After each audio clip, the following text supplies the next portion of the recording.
Tired of wasting time hunting for your profit and loss report in Odoo?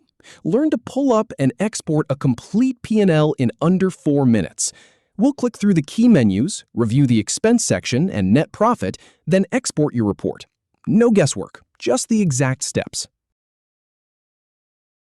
All right, let's start by navigating to the Odoo homepage. That's your launchpad for everything. Then go ahead and click on Accounting to jump into the module. Now, up on the top bar, click on Reporting to see the available reports. Then, pick Profit and Loss from that menu to open the report.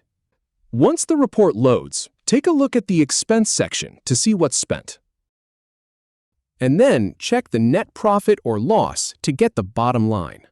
Finally, hit Print at the top left corner to export the report, and that's all there is to it. If you have any feedback, or if any info is inaccurate, please leave a comment below. We'll do our best to answer or redo the video if needed. Thanks for watching.